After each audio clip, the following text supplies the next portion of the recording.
Hi hello, ನಾವಿವತ್ತು carrot ಹಾಕಿ ಉಪ್ಪಿಟ್ಟು ಮಾಡೋದು ಹೆಂಗಂತ ನೋಡೋಣ ಬರ್ರಿ. ಮೊದಲಿಗೆ ನಾನೆಲ್ಲ ಇಲ್ಲಿ ಹೆಚ್ಚಿಟ್ಕೊಂಡಿದ್ದೀನಿ. ನೆಕ್ಸ್ಟ್ ಇವನ್ನೆಲ್ಲ ಒಗ್ಗರಣೆ ಮಾಡ್ಕೊಂಡು ಹಾಕೊಂಡ್ಬಿಡ್ಬೇಕಷ್ಟೇ.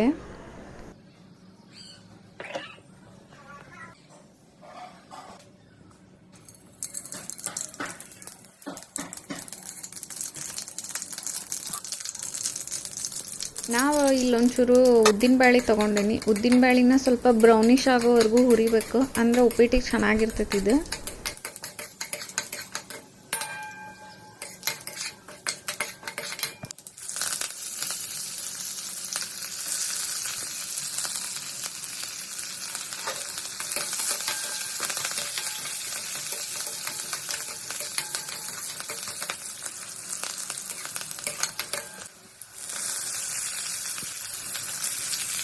ಆಮೇಲೆ ಉಳ್ಳಾಗಡ್ಡಿ, ಮೆಣಸಿನ್ಕಾಯಿ ಎಲ್ಲ ಹಾಕಿ ಸ್ವಲ್ಪ ಚೆನ್ನಾಗಿ ಫ್ರೈ ಮಾಡ್ಕೊಂಡ್ಬಿಡೋದು ಇದನ್ನ.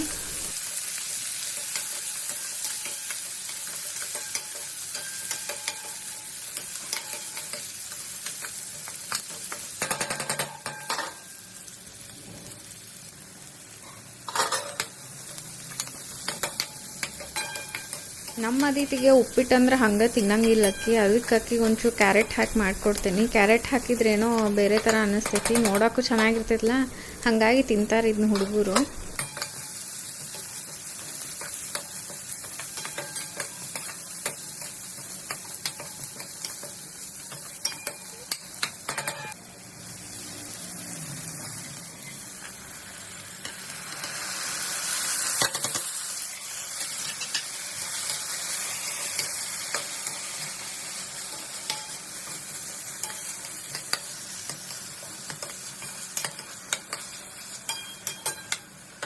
ನಾ ಇಲ್ಲಿ ಕ್ಯಾರೆಟ್ ಹಾಕಿ ಯಾಕೆ ಉಪ್ಪಿಟ್ಟು ಮಾಡತ್ತೇನೆ ಅಂದ್ರಿ, ಅದಿತಿಗೆ ಹಂಗೆ ಮಾಡಿದ್ರೆ ಅಕ್ಕಿ ತಿನ್ನೋದಿಲ್ಲ. ಅದಕ್ಕೆ ಕ್ಯಾರೆಟ್ ಇದ್ದರೆ ಏನೋ ಕಲರ್ಫುಲ್ ಅನ್ನಿಸ್ತೈತಲ್ಲ, ಹಂಗಾಗಿ ತಿಂತಾಳ್ರಿ ಅಕ್ಕಿ. ನಮ್ಮ ಕಡೆ ಅಂತೂ ಉಪ್ಪಿಟ್ಟು ಕೆಡೋಂಗನ ಇಲ್ಲ, ಬೆಳಗ್ಗೆ ಎದ್ದು ಕೂಡ ಎಲ್ಲರ ಮನೆಗೂ ಆಲ್ಮೋಸ್ಟ್ ಅದೇ ಇರ್ತೈತಿ. ರವಾಕ್ಕೆ ಒಂಚೂರು ಎಣ್ಣೆ ಹಾಕಿ ಹುರ್ಕೊಂಡ್ಬಿಟ್ರೆ ಚೆನ್ನಾಗಿ ಉದುರು ಆಗ್ತೈತಿ. ಬೇಕಿದ್ರೆ ಜಾಸ್ತಿ ನೀರು ಹಾಕ್ಕೊಂಡು ಮೆತ್ತಗೆ ಬೇಕನ್ನೋರು ಮಾಡ್ಕೋತಾರೆ ಇದನ್ನು. ಕ್ಯಾರೆಟ್ನ ನಾನು ಡೈರೆಕ್ಟ್ ನೀರೊಳಗೆ ಹಾಕಂಗಿಲ್ಲ ರೀ, ಕುದಿಯುವಾಗ ಸ್ವಲ್ಪ ಉಳ್ಳಾಗಡ್ಡಿ ಫ್ರೈ ಮಾಡ್ಕೊತಿರ್ತೀನಲ್ರಿ, ಅದ್ರೊಳಗೆ ಹಾಕಿರ್ತೀನಿ ರೀ ಅದನ್ನು. ನೆಕ್ಸ್ಟ್ ಅಂದರೆ ನೀರೊಳಗೆ ಅವು ಸ್ವಲ್ಪ ಬಾಯ್ಲ್ ಆಗಿರ್ತಾವಲ್ಲ, ಅವಾಗ ಚೆನ್ನಾಗಿ ಅನ್ನಿಸ್ತಾವೆ. ಅವು ಡೈರೆಕ್ಟ್ ಹಾಕೊಂಡ್ಬಿಟ್ರೆ ಅಷ್ಟು ಟೇಸ್ಟ್ ಬರೋಂಗಿಲ್ಲ ಅದು.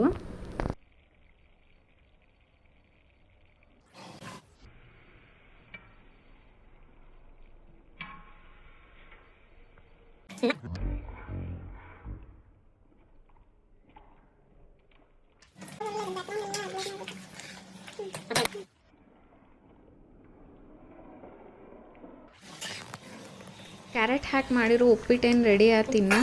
ಅದಿತಿ ಬಾಕ್ಸಿಗೆ ಹಾಕಿ ಕಟ್ಬೇಕಿನ್ನ. ಉಪ್ಪಿಟ್ಟಂತೂ ತಿನ್ನಂಗಿಲ್ಲಕ್ಕೆ, ಕ್ಯಾರೆಟ್ ಅದು ಹಾಕಿನಲ್ಲ ಕಲರ್ಫುಲ್ ಕಾಣ್ತೈತ್ರಿ, ಹಾಗಾಗಿ ತಿನ್ಬೋದು.